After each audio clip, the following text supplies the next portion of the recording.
Welcome to Lunch with California Common Cause, our weekly opportunity to chat with our members and others interested in building a better and more inclusive California democracy.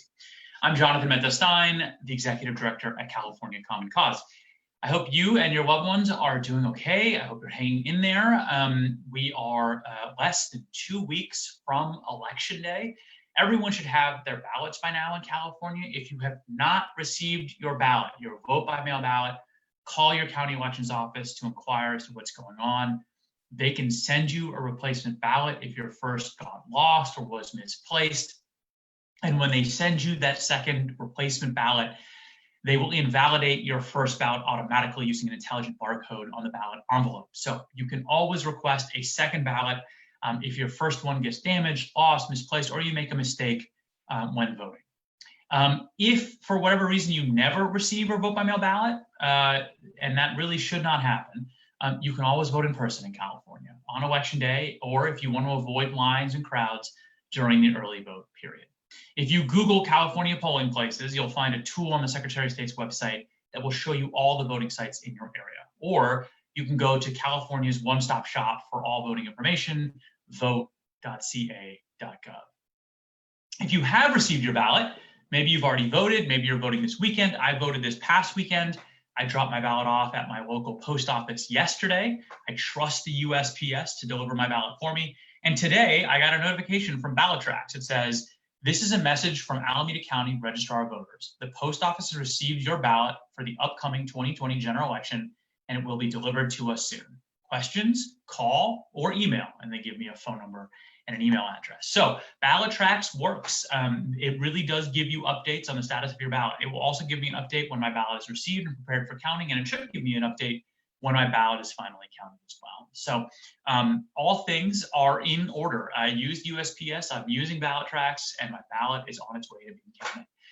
Please make a plan to vote if you haven't already voted. If you are going to vote in person, be aware that some counties offer county-wide voting. Some counties require you to go to a specific location.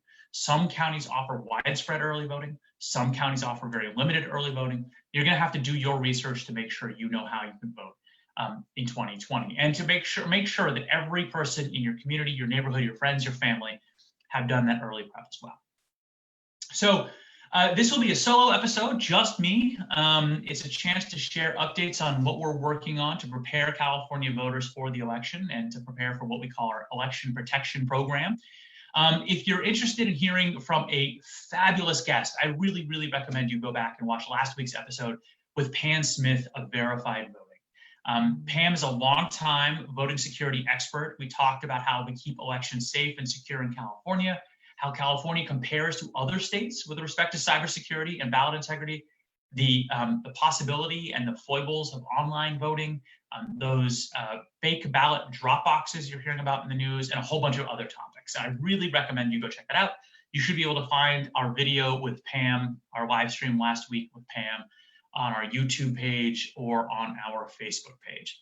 I will say that if you're interested in that fake ballot drop box story, you can go to our website. We've put out a statement about it, but really what we're trying to do is we're trying to counter bad information with an overwhelming amount of good information. And I'm going to give you an update here in just a second about what we're doing to prepare California voters and to prepare for election protection. But what you will sense a theme, which is overwhelm bad information with a huge amount of good information.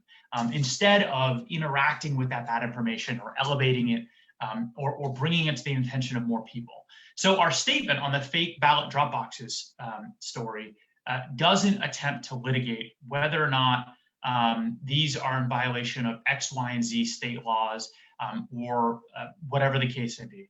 Instead, what we urge Californians to do is to investigate where they can find official drop boxes that are installed, that are meant to be tamper-proof, that are installed with security requirements in place and have a tight chain of custody controls around the delivery of the ballots or the pickup and delivery of the ballots that are placed in them. So if you go to our website, go to the Media Center. Our website is commoncause.org/California. If you go to the Media Center, you'll find our statement on that fake ballot drop boxes story. And FYI, the Secretary of State and the State Attorney General in California are litigating against those fake ballot drop boxes and are now asking courts to put a halt to their use. Okay, so what are we doing to help educate California voters as we head into the home stretch here? And what are we doing? What is our election protection program? So we've mentioned some of this before, but some of it is new.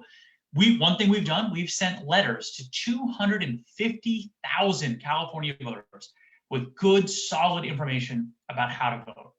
Now, the letters have subtly different messaging and framing to see if any of them result in slightly higher turnout rates. It's actually part of a study that we're doing on voter behavior with UC San Diego.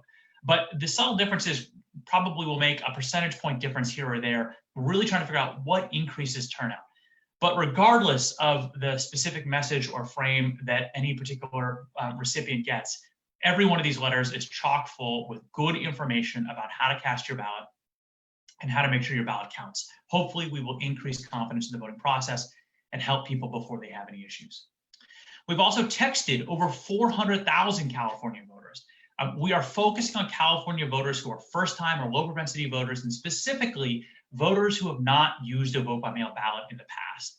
We're sending them good, solid, nonpartisan information about how to use their vote-by-mail ballot and how they can track the ballot. We also have a script laid out. So our volunteers will be texting voters, and if they encounter a voter question, they have a FAQ document, essentially, that's 3 pages long that we crafted, and they essentially have ready-made answers for the 24 or more most common questions that a voter is going to ask them. We also, during these texting programs, have an attorney or someone else very educated in California election law monitoring and supervising all the volunteers, so they have someone to ask tricky questions to. So we have the hope, we are hoping that we can text several 100,000 more California voters here in the last 2 weeks. But between the letters we've sent and the texts we've sent, we've already reached over 650,000 California voters. Now, what is our election protection program? We've talked about it in the past. It is a program in which we train up volunteers and we send them to voting sites to prepare, to monitor for various issues: voter harassment, voter intimidation, ensuring language access, ensuring disability access, etc.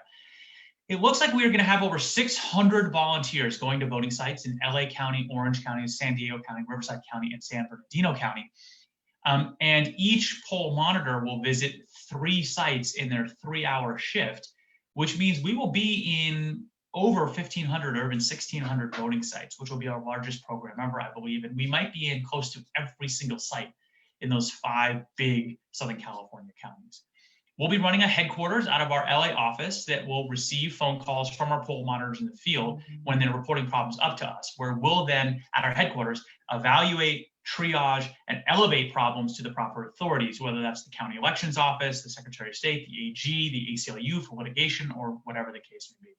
We also have community networks in each of the communities in which we're placing our volunteers so that we can have open lines of communication with people who are on the ground, community organizations who are on the ground. We can report out to them what we're hearing, and they can share with us what they're hearing. We're in the middle of training our volunteers. Tonight is the last training. We're also working to answer volunteers' questions, mail out about 600 packets that include PPE and volunteer buttons that say nonpartisan volunteer. We're organizing our volunteer spreadsheet to include information about their shifts and their preferences. We're going to batch our locations into groups of 3, and then next week we have to assign 600 people to their vote center assignments. And we have to set up our command center to ensure social distancing and to ensure things are COVID safe. Everyone, don't worry about us. Every one of our volunteers at headquarters is quarantining for 2 weeks, and we're taking a COVID test. Our folks will be in the field on the Saturday and Monday before Election Day, and then on Election Day. That'll be our biggest day. Our biggest program is on Election Day. And so that's our poll monitoring program. It's a ton of work, and everybody is going all out on that right now and will for the next 2 weeks. In addition to that, we're putting social media advertising for the 866 Our Vote hotline around 50 voting sites in Los Angeles, specifically in low-income communities and communities that vote by mail at lower rates. That way, if folks are experiencing problems on Election Day or are waiting in long lines, they can pull out their phones. And if they're on social media, they're going to see something that helps them. They're going to see an advertisement that says, voting problems, voting questions, call the National Voter Hotline at 866 Our Vote. And we're also putting up signs around drop boxes and voting sites in Los Angeles that have big signs that have that 866 Our Vote hotline on them. So that's what we're doing, folks. I encourage you, if you've given to 1 million political candidates and you don't know where else to donate, think about donating to California Common Cause. We're doing exceptional work to protect voters in a nonpartisan way, and to educate voters in a nonpartisan way. And unlike some of the presidential campaigns or the Senate campaigns that have raised millions and millions of dollars, every marginal dollar here helps here at California Common Cause. So if you have $10 or $100 and that you think you can throw our way to support our election protection work, we would appreciate it. All right, that's it for today. We're going to keep it short. We'll be back next week with a guest. You can follow us on Twitter at Common Cause CA. You can follow me on Twitter at _Jonathan Stein. And you can follow us on Instagram at CA Common Cause. I think you probably know how to follow us on Facebook since you're watching this live stream. As always, we appreciate you and your support of California Common Cause. Thanks for being with us in the fight. Happy voting, and we'll see you next week.